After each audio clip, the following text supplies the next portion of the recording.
And finally, ang ating pinakahihintay na resulta.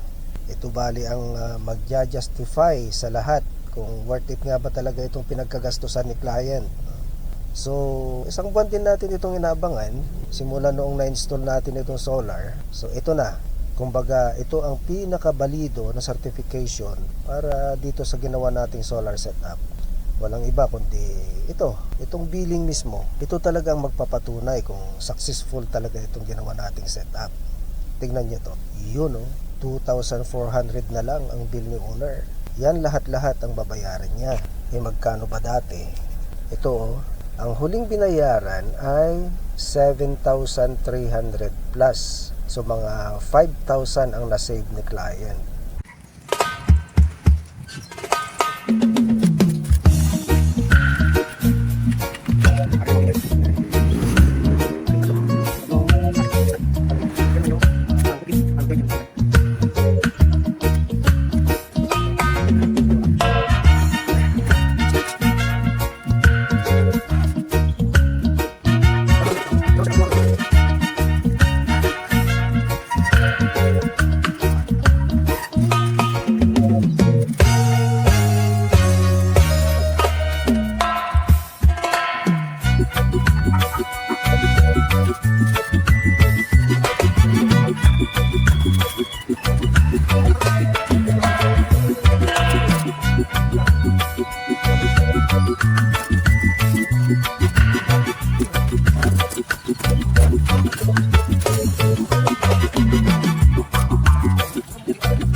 Yan, nakaandar yung water pump. So, naging priority yung load. Nag-stop muna yung charging. Tapos, yung kulang sa solar, kinuha niya sa grid.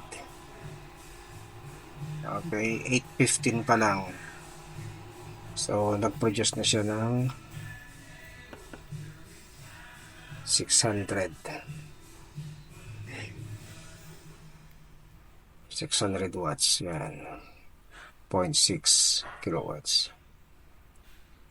Okay, as of 9:30 AM, may harvest ng 3 kilowatts at tumaas na yung power na napupunta sa battery charging. Yung load natin as of now, mababa pa, naglalaro lang sa 500 watts. Pero kung napapansin nyo, wala nang hinuhugot na galing sa grid or galing sa Lueco. Free na lahat yan, galing sa solar. So ngayon, umandar yung water pump, tumaas yung load, bumaba naman ang battery charging, so bali priority niya yung load. Pero still zero pa rin ang grid. So ibig sabihin yan, libre na ang ginagamit mong konsumo. Okay, so 3-story ang bahay na to, no? May 3 aircon, isang ref, washing machine, water pump. Yun yung malakas humugot kanina, no? May water heater din, mga lightings of course. Meron din pala itong 3 rooms na boarding house. Iyon, sulit na sulit talaga to, no? So magantay na lang tayo ng 1 buwan at malalaman natin sa bill ang resulta. Sa ngayon, ang monthly bill ni owner ay nag-average ng 7,000. So far so good.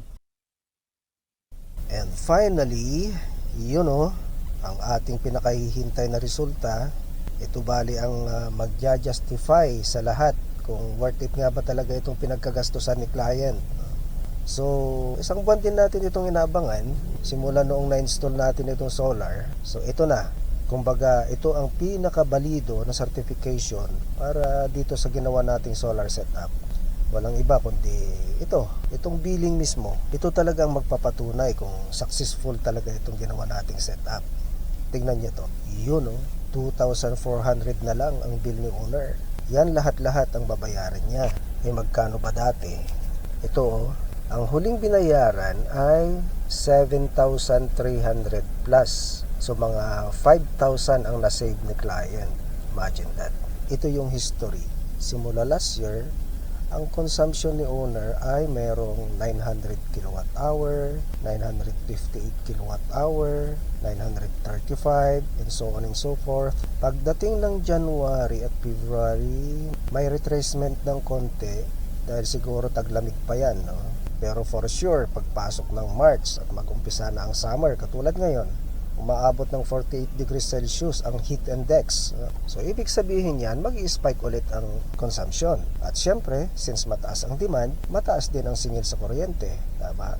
So makikita dito yung trend sa mga previous consumptions ni client, yung consistency ng generation charge. Huwag mo nang asahan bumaba pa yan kasi Yung mga figures na yan na yung starting value of the chart to go uptrend. In other words, kailangan ng epektibong solusyon para makatipid sa kuryente. So bali, natapos natin itong solar setup last February 10, no? So sakto lang talaga yung timing ni owner na mag-settle up na sa solar power. So ang conclusion, successful ang setup natin with more than 65% savings. Pero syempre, hindi pa tayo dito tapos, ano? May gagawin pa tayong phase 2. Yun ay ang implementation ng net metering na pwede pang ma-reduce ang savings or kung hindi man makuha ang zero bill, ano? Pero mataas ang possibility na mag zero bill. Yan ang susunod natin igagawa ng video pag nakuha na natin yung actual na resulta. Sa ngayon, on process na ang net metering application ni owner sa Lueco. Ito naman yung bago at pagkatapos makabitan ng solar. Makikita nyo yung ikot ng kontador. Talaga naman napakabilis pag wala pang solar. Ito naman pagkatapos natin na installan ng solar. Naiikot pa rin ng konti pero hindi mo na halos napapansin. Ang kumukonsumo na lang dyan ay yung processor ng inverter. Dahil naka-grid tied to, no? Kailangan pa rin ng solar inverter kasi ang konting konsumo galing sa grid para magkaroon ng synchronization or yung tinatawag na clocking in terms of digital signal. In layman's term, binabasa ni solar controller ang activity ng grid. Kunwari may fluctuation o di kaya nagkaroon ng power failure, alam na ng ating solar inverter ang kanyang gagawin.